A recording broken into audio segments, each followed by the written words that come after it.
வருகிற 15ஆம் தேதி மகா சிவராத்திரி. உலகமே கொண்டாட போகுது. ம்.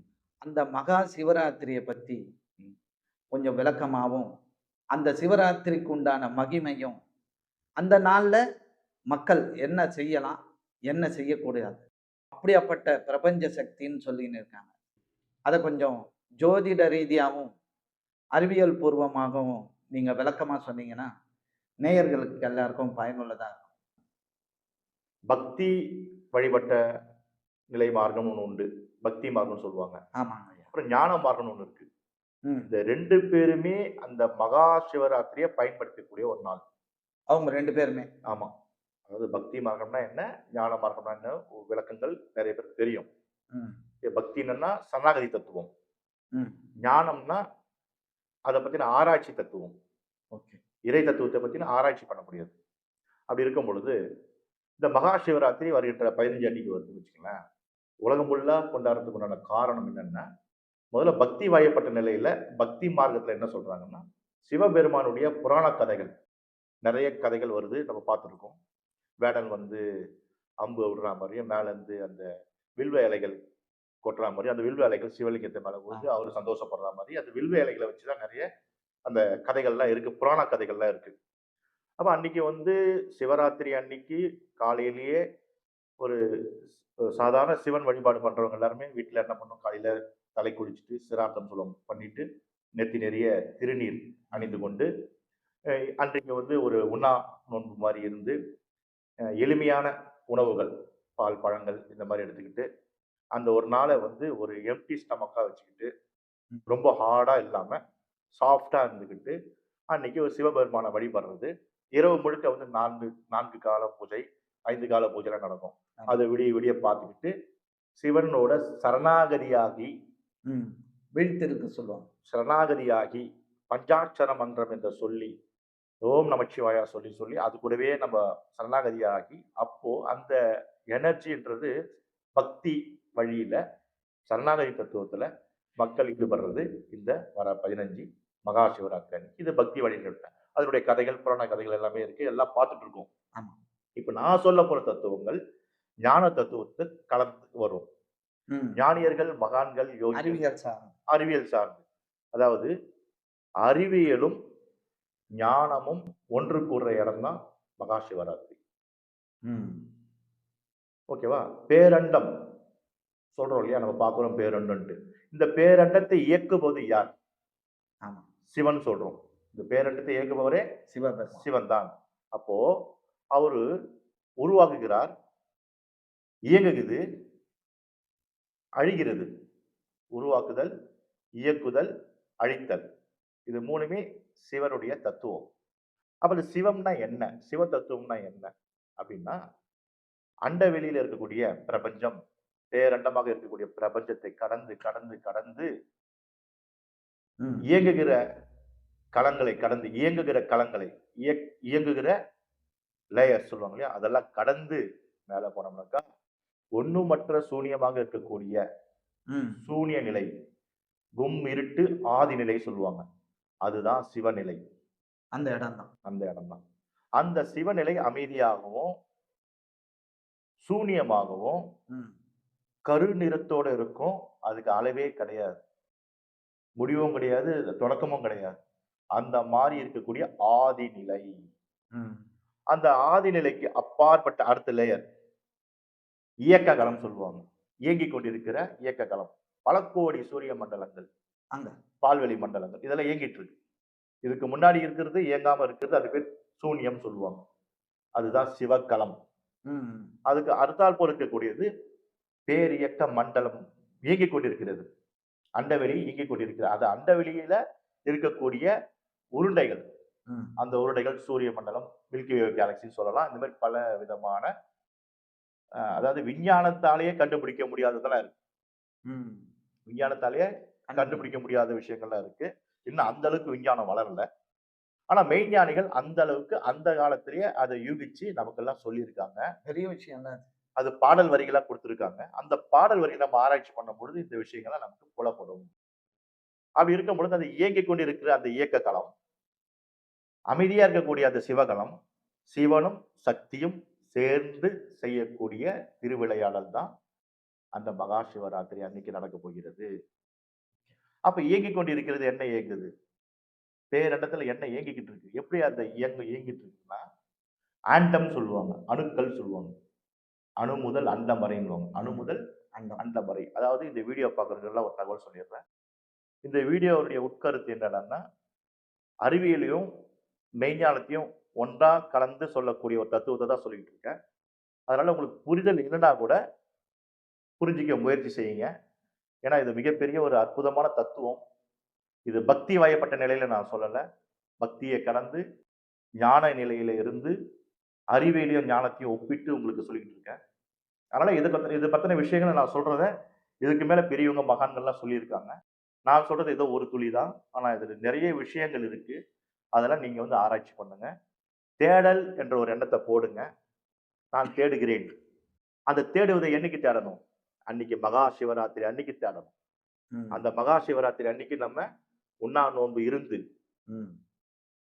அப்போ பஞ்சாட்சர மந்திரம் சொல்றான் பக்தியில. அதையும் சொல்லிக் கொண்டு, அந்த தேடல் அன்னைக்கு இருந்தாதான் ஆன்ம ஞானம் பெறுவார்கள். அதுல மென்மேலும் முன்னேறி போலாம். ஆமா. ஆன்ம ஞானம் பெறணும். அதுதான் ஆத்ம சுத்தி. அதுதான் ம். ஆத்ம விகாரம் சொல்லுவாங்க. ஆத்ம விழிப்பு நிலைன்னு சொல்லுவாங்க. இதெல்லாம் நம்மளுடைய ஆன்மா விழிப்பு நிலை அடையணுவாங்க. ஆன்மா ஒரு நிலையில இருக்கு. அது மாயையில இருக்கு. அது கட்டுப்பட்டு இருக்கு. ம். அந்த ஆன்மா விழிப்பு நிலையில வரணும்னா, ஒரு ஒரு உன்னதமான ஒரு நாள் வேணும். இப்ப பெருமாளுக்கு வந்து வைகுண்ட ஏகாதசி சொல்லுவாங்க. சிவனுக்கு வந்து இந்த சிவராத்திரி சொல்லுவாங்க. அது இந்த மகா சிவராத்திரி அன்னைக்கு நம்ம பயன்படுத்திக்கணும். எந்த விஷயம் தொடங்குறதா இருந்தாலும் அன்னைக்கு தொடங்குறது நல்லது. நல்லது. அப்போ அந்த மிகப்பெரிய ஒரு தேடலாகிய இந்த இறை தத்துவத்த அந்த நாள்ல ஆரம்பிங்க. எண்ணத்த போடுங்க. தேடல் வைங்க. ம். சிவ தத்துவம்னா என்ன? ஆமா, அப்படின்னு தேடல் வைங்க. அதுக்கு உண்டான விஷயங்கள் உங்களுக்கு வந்துகிட்டே இருக்கும். ஆமா. இன்னும் சில நாட்கள் இருக்கு. இத ஆமா. பதிவ பார்க்கிறவங்க அத உரிய முறையில பயன்படுத்திக்கிறது ரொம்ப நல்லது. இதுல வந்து ஆண்டம் டான்ஸ் சொல்லுவாங்க. டான்ஸ். ம். அணுக்களுடைய ஆட்டம். ஒரு அணு ஆடுமாம். துள்ளி ம். குதிச்சு ஆடுமாம். அது மைக்ராஸ்கோப்ல கூட பார்க்க முடியாது. அந்த மாரி அணுக்கள் இருக்கு. நம்மள சுத்தி இருக்கு. அணுக்கள் ஆடிக்கிட்டு இருக்கு. ம். அதனுடைய ஆட்டம் தான் சிவ நடனம்ன்றாங்க. இததான் கண்டு களிச்சவங்க மகான்கள். அதனால அத பத்தின தத்துவங்கள் நெறைய சொல்லியிருக்காங்க நமக்கு. ஓகேவா? சிவ தத்துவம்ன்றது அதுதான். ம். அப்ப அந்த சிவ தாண்டவம் சொல்றாங்க இல்லையா? சிவபெருமான் தாண்டவம் ஆடுறாருன்ட்டு ஒரு ஆமா, மனிதன் வந்து ஒரு நம்ம நம்ம வந்து ஒரு இமேஜா பார்த்திருக்கோம். என்னடான்னா, ஒரு நம்ம பழைய காலத்துல சிவாஜி கணேசனோ, இல்ல ஜெமினி கணேசனோ ஆடுவாங்கல்ல. அந்த ஆமா. புலித்தோல போட்டுட்டு பாம்பு வச்சுட்டு ஆடுவாங்க. இப்ப அத பார்த்து பார்த்தே நம்மள வெளிப்படையான சிவன் கோலம். இப்படிதான் ஆடுவார்ன்னு சொல்லிட்டு நமக்கு இமேஜினேஷன் ஆமா. இல்லையா? இது ஒரு பக்கம் இருக்கட்டும். ஆனால் இயற்கை என்பதுதான் சிவம். ம். இயற்கையினுடைய முழு தத்துவம் தான் சிவம். பஞ்சபூதம். ம். அந்த பஞ்சபூதம்ன்றது அந்த சிவனுக்கும், சக்திக்கும் பிறந்ததுதான் பஞ்சபூதங்கள். ஆ. பஞ்சபூதங்கள் எங்க இருக்கு? இங்க நம்ம எங்க? நம்மள பூமி சுத்தி மேல இருக்கு. பூமி. பூமிய ம். சுத்தி பஞ்சபூதங்கள் இருக்கு. நீர், நிலம், காற்று எல்லாமே இருக்கியா? ஆமா. நீர், நிலம், நெருப்பு, காற்று, விண். ஆமா. இந்த பஞ்சபூதங்கள் இங்க இருக்கும் பொழுது, அப்ப இந்த இருவருக்கும், சிவனுக்கும், சக்திக்கும் பிறந்ததுதான் பஞ்சபூதங்கள். ம். பஞ்சபூதம்னா விநாயகர் தத்துவம் சொல்லுவாங்க. விநாயகர். ஓகேவா? அதுல பஞ்சபூதத்துல ஓரறிவுன்னு சொல்லக்கூடிய அமீபா, ம். ஈரறிவு சொல்லக்கூடிய உயிரினம், 3 அறிவு, 4 அறிவு, 5 அறிவு, 6வது அறிவு ஆமா. மனிதனாக வந்திருக்கிறோம். அதுதான் முருகன். ம். அப்போ சிவனுக்கும் சக்திக்கும் பிறந்த மூத்த மகன் பஞ்சபூதங்களாகிய விநாயகர். விநாயகர். 2வது மகன் 6 அறிவு கொண்ட மனிதன். மனிதர். இதுதான் முருகன். ம். இதுதான் தத்துவம். இந்த மாயையை தான் கலைச்சு நம்ம இந்த இந்த அறிவியலுக்குள்ள வரணும். இந்த மெய்ஞானத்துக்குள்ள வரணும். பக்தி கதைகள சொல்லிட்டு இருக்கலாம். பக்திய சொல்லிட்டு இருக்கலாம். நெறைய சொல்லலாம். சொல்ல சொல்ல ஆமா. கேட்பாங்க. ஆனா இந்த மாரி மெய்ஞான கதைகள் நெறைய இல்ல. மெய்ஞான விஷயங்கள் நெறைய பரவலா வரலன்றனால தான் இந்த ஒரு முயற்சியை இந்த மகா சிவராத்திரிக்கு முன்கூட்டி இந்த ஒரு தத்துவத்த அறிவியல் சொல்லலாம் சார்ந்தது. அப்படின்னு சொல்லிட்டு இருக்கேன். இது நான் சொல்லியிருக்கேன். இது வந்து தேடல் இருக்கு. ம். தேடல் இருக்கவர்கள் தேடினார்கள். கண்டிப்பார்கள் அவர்களுக்கு விழிப்பான ஒரு நல்ல ஒரு விஷயங்கள் அவங்களுக்கு கிடைக்கும் என்று இந்த நேரத்துல தெரிவிச்சுக்கிறேன். அந்த நாள்ல செய்யக்கூடிய ஆமா. விஷயம். சிவராத்திரி அன்னைக்கு ம். சிவனே உன்னை பத்தி நான் அறிய வேண்டும். ம். என் வாழ்க்கைக்கு நீ ஒளியேற்ற வேண்டும். ம். என்னுடைய ஞானத்தை பெருமை. ஒளிரவிட செய்யணும். ம். எனக்கு ஞானம் கிடைக்க வேண்டும் என்று சிவன நோக்கி தவம் இருக்கும். ம். அமைதியான நிலையில ஒரு கோயிலிலயோ, இல்ல வீட்டிலயோ தவம் செய்யணும். தியானம் செய்யணும், ஜபம் செய்யணும். இதெல்லாம் வீட்லயும் பண்ணலாம். பண்ணலாம். இதை செய்ய செய்ய செய்ய அவர்களுக்கு சிவம் அருள் பரிபூரணமாக கிடைக்கும். இதெல்லாம் பெரியவங்க நமக்கு சொல்லி கொடுத்துருக்காங்க. நம்ம நேரம் இல்லை, டைம் இல்லை, எனக்கு வேலை பல அதிகம், நான் பணம் சம்பாதிக்கணும், நான் பிழைக்கணும், இதெல்லாம் வயசானதுக்கு அப்புறம் பார்த்துக்கிறேன், எனக்கு இன்னும் அதுக்கு வயசு வரல, அதெல்லாம் சொல்லக்கூடாது. ஏன்னா வருஷத்துல ஒரு வாட்டி ஆமா. திருஞான சம்பந்தர் எப்படி, திருநாவுக்கரசர் எப்படி, 2 பேரும் வயசுல என்ன வித்தியாசம்? ஒருத்தர் பாலகரா இருப்பாரு, ஒருத்தர் வயோதிகரா இருப்பாரு. அப்ப வயோதிகருக்கும் அந்த ஞானம் வரும், பாலகருக்கும் அந்த ஞானம் வரும். சின்ன குழந்தை. அப்ப நம்மளே என்ன பண்றோம், ஒரு எண்ணத்தை போட்டுட்டு நம்ம வேலையில இருக்கிறோம், இப்ப என்னால முடியாது அப்படி சொல்லிட்டு நம்ம சில விஷயங்களுக்குள்ள வராம நம்மளே ஒரு தடங்களை போட்டு வச்சுக்கிறோம். நம்மளே அந்த தடங்களை உடைச்சு எறியணும். நான் மெய்ஞானத்தை பத்தி தெரிஞ்சுக்கணும்னா சிவராத்திரி வழிபாடு செய்ய வேண்டும். ஐயா, அன்னைக்கு என்ன செய்யலாம், என்னெல்லாம் செய்யக்கூடாது? அன்னைக்கு பெரும்பாலும் நான் சொன்ன காலையில குளிச்சுட்டு உண்ணாவிரதம் இருப்பது நல்லது. எம்டி ஸ்டமக்கா இருக்கிறது நல்லது. பிரபஞ்சத்துடைய ஆற்றலை உள்வாங்கணும். இந்த மாதிரி இருக்கணும். செய்யக்கூடாதுன்னு பாத்தீங்கன்னா கடுமையான உணவுகள் எடுத்துக்கூடாது, நான்வெஜ் எடுத்துக்கூடாது, புலால், இந்த மது இதெல்லாம் பயன்படுத்தாம இருக்கிறது ரொம்ப நல்லது. ஏன்னா காஸ்மிக் எனர்ஜி அதிகமாக வருது, அந்த ரேஸ் அதிகமாக வருது. அந்த ரேஸை ரிசீவ் பண்ணணும். நம்ம அந்த ரிசீவ் பண்ணும்போது நம்ம எம்டி ஸ்டமக்கா இருந்தா அந்த ரிசீவ் நமக்கு நல்லா வரும், எனர்ஜி நிறைய கிடைக்கும். அப்போ அதனுடைய மூளைக்கு நல்ல அந்த ஆக்டல் கொடுக்கும்.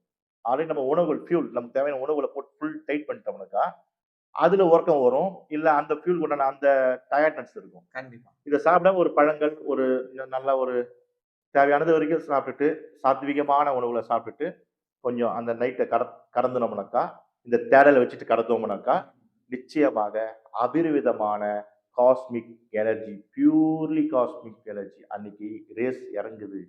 இது சித்தர்கள்லாம் கண்டுபிடிச்சு சொல்லியிருக்காங்க. அதனால மகா சிவராத்திரி அவ்வளோ பெரிய விஷயம் சொல்லியிருக்காங்க. சும்மா ஒரு நாள் இல்லை, அது அற்புதம் செய்யக்கூடிய ஒரு நாள். அந்த நாள்ல எனக்கு ஒரு தேடல்ல வச்சு நீங்க உட்காந்து பாருங்களேன், நிச்சயமாக அடுத்த சிவராத்திரி ஆத்மா ஞானம் பெறுவது உறுதி. ஆத்மா ஞானம் பெறுவது உறுதி. கண்டிப்பா. அன்னைக்கு சந்திரனும் சூரியனும் பூமியும் ஒரே நேர்கோட்டில் இருக்கும். திரியோதசி திதி, சதுர்தசி திதி ரெண்டுமே கலந்து வரும். அதுக்கு மறுநாள் அமாவாசை. ஓகேவா? அமாவாசை பேட்டர்ன்ல வரும்போது அமாவாசையும் சந்திரனும் நேர்கோட்டில் வரும், பூமியின் நேர்கோட்டில் இருக்கும். இது மூன்றுமே நேர்கோட்டில் இருக்கும்போது நமக்கு காஸ்மிக் எனர்ஜி ஃப்ளூயண்டா நமக்கு நிறைய கிடைக்கும். இந்த பூமி மேல வரும். அதை நம்ம பயன்படுத்திக்கலாம். அனைவரும் பயன்படுத்தணும். இது அனைவரும் நீங்க இந்த வீடியோ பார்த்தவங்க மற்றவங்களுக்கும் ஷேர் பண்ணுங்க. கொஞ்சம் பொறுமையா இந்த விஷயத்தை கேட்க சொல்லுங்க. ஏன்னா சயின்டிபிக்கலான விஷயம் பிளஸ் ஞானம் சம்பந்தப்பட்ட விஷயங்களாலே கொஞ்சம் நம்ம தெரியாத விஷயங்களை நம்ம தெரிஞ்சுக்கணும்னு நினைப்போம். அப்படி இருக்கக்கூடாது. இந்த விஷயத்தை தெரிந்து கொண்டு இதற்கு மேல் நாம் தெரிந்து கொள்ள வேண்டும் என்ற ஒரு எண்ணத்தை மட்டும் போடுங்க. இதுக்கு மேல நிறைய விஷயங்கள் உங்களுக்கு தேடி வரும். அதுவும் இல்லாம வருடத்திற்கு ஒரு முறை தான் வரக்கூடியது. அதை நேயர்கள் அனைவருமே பயன்படுத்திக்கணும். இதை முழுமையா பயன்படுத்தி அனைவரும் பயனடைய வேண்டும் என்பதே எங்கள் இருவருடைய நோக்கம். நன்றி. வாழ்க வளம். நன்றி. வாழ்க வளம்.